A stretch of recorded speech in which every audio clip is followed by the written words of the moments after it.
আসলে এটি একটা বাংলাদেশ ব্যাপী আন্দোলন এবং বাংলাদেশের বেশিরভাগ মানে পাবলিক বিশ্ববিদ্যালয়েই দেখা গেল এই কোটা সংস্কারের পক্ষে আন্দোলনটা শুরু হলো। আপনারা তখন কি জানতে পেরেছিলেন যে এই কোটা সংস্কার আন্দোলনের 158 জন সমন্বয়কারী আছে, নেতৃবৃন্দ কারা, এবং এই এই এই এই সমন্বয়কারীরা আসলে কারা? আমি হাসনাত সার্জিসের কথা বললাম, তারা তো ছাত্রলীগ নেতা, কিন্তু 158 জন যে সমন্বয়কারী, এদের মধ্যে ছাত্রলীগের কজন আছেন, ছাত্র শিবিরের কজন আছেন, ছাত্র দলের কজন আছেন, এই তালিকা দেখে তখন দেখেছিলেন বা এখন দেখে কি এর কোনো বিশ্লেষণ বের করেছেন? দেখুন, আমি এই প্রশ্নে আসছি, শুধু আমি আগে একটু সংযুক্ত করতে চাই। আপনি কি প্রশ্ন করেছিলেন যে, এবং যেটি বলা হয় যে ক্যাম্পাস থেকে বিদায়, ছাত্র সমাজের দ্বারা প্রত্যাখ্যান, আমি এটি বিনয়ের সঙ্গে আমি এটির সঙ্গে একমত পোষণ করি না। আপনি দেখবেন যে যখন বিশ্ববিদ্যালয়গুলোতে অস্থিরতা তৈরি করা হচ্ছে, বিশ্ববিদ্যালয়ে যখন লাশ ফেলানোর পায়তারা করা হচ্ছে, তা আমরা কি চাবো? একটা ছাত্র সংগঠন হিসেবে আমরা স্বাভাবিকভাবে যাবো পরিস্থিতি যেন অস্থিতিশীল না হয়, আমাদের যেন তারা যেন তাদের এজেন্ডা বাস্তবায়ন না করতে পারে, সেই লক্ষ্যে কিন্তু আমরা কর্মসূচি গ্রহণ করবো। আপনি জানেন যে 16 তারিখে, আপনাকে যদি বলি 16 তারিখে, আপনি জানেন যে যখন বিশ্ববিদ্যালয়গুলোতে এই ধরনের ঘটনা ঘটছে, উস্কানিমূলক ঘটনা ঘটছে, গুলির ব্যবহার হচ্ছে, দেশীয় অস্ত্রের ব্যবহার হচ্ছে, বিভিন্ন ধরনের আবু সাইদ নিহত হলেন পুলিশের গুলিতে। জি জি, আমি সেটাতে আসছি। 16 তারিখে শুধু আবু সাইদ নয়, 16 তারিখে রংপুরে আবু সাইদ মৃত্যু শিকার হয়েছে। একই সঙ্গে একই সময়ে আপনি জানেন যে আমাদের ঢাকা কলেজে ছাত্রলীগের কর্মী সবুজ আলী, তাকে কিন্তু একেবারে অডিও আছে, ভিডিও আছে, যেই মামলায় বর্তমানে আওয়ামী লীগ নেতাদেরকে ভাসানো হচ্ছে, সেখানে কিন্তু সবুজ আলীকে এবং যারা করেছে তারাও কিন্তু ছাত্র শিবির, ছাত্রদল সহ বৈষম্য বিরোধী ছাত্র আন্দোলনের এই প্ল্যাটফর্মটির সঙ্গে সম্পৃক্ত ছিল। একই সময়ে সবুজ আলীকে কিন্তু নির্মমভাবে পিটিয়ে হত্যা করা হয় এবং তারাই যেটি করেছে, তারা সেটি করেছে এবং আজকে ছাত্রলীগকে আক্রমণকারী হিসেবে ভূমিকায় রাখা হচ্ছে।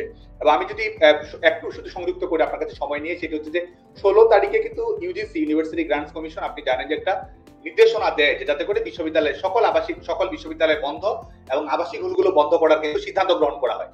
তো আমরা ছাত্র রাজনীতি করি, আমরা বাংলাদেশ আওয়ামী লীগের সঙ্গে আদর্শিকভাবে সম্পৃক্ত, বঙ্গবন্ধু কন্যা আমাদের আদর্শে অঙ্গীকারের প্রতীক। তো সরকারের একটা সিদ্ধান্ত এবং একই সঙ্গে ছাত্র সংগঠন হিসেবে আমাদের দায়িত্বশীল ভূমিকা রাখা।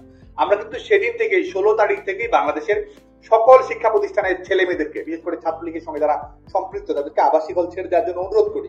এটা কিন্তু আমাদের নিজস্ব সিদ্ধান্ত, যাতে করে কোনো ধরনের উস্কানিমূলক ঘটনা না ঘটে, কোনো ধরনের ক্যাম্পাসে লাশ ফেলার মাধ্যমে রাজনীতিকে ভিন্ন জায়গায় নিয়ে যাওয়া, সেই চেষ্টাটা, সেই সিদ্ধান্ত কিন্তু আমরা 16 তারিখ দুপুরেই গ্রহণ করি। এবং ঢাকা বিশ্ববিদ্যালয়ের ঘটনা যদি বলি, আপনি জানেন যে ঢাকা বিশ্ববিদ্যালয়, ঢাকা ইউনিভার্সিটি অর্ডার 1973 অনুযায়ী যেহেতু পরিচালিত হয়, ইউজিসি সিদ্ধান্ত দেওয়ার পরেও 16 তারিখে সিদ্ধান্ত দিয়েছে ইউজিসি, এবং 17 তারিখে সকাল 11টায়, এই টাইম ফ্রেম গুলো অনেক জরুরি, সকাল 11টায় ঢাকা বিশ্ববিদ্যালয়ের সিন্ডিকেটের মিটিং ছিল, যেই মিটিং এর মাধ্যমে তারা ইউজিসিতে সিদ্ধান্ত সেটিকে আনুষ্ঠানিকভাবে গ্রহণ করবে।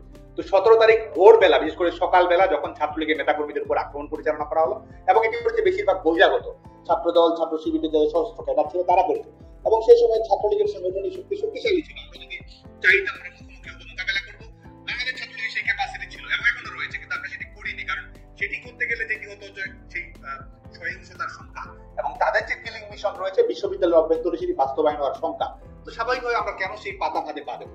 সে কারণে ভোরবেলা যখন তারা এই পরিস্থিতি তৈরি করেছে, আপনি দেখবেন আমরা কিন্তু ছাত্রলীগের কোথাও কিন্তু মুখোমুখি তো হয়নি। এখানে প্রত্যাখ্যাত হওয়ার কি আছে, ক্যাম্পাস ছাড়ারও বা কি আছে?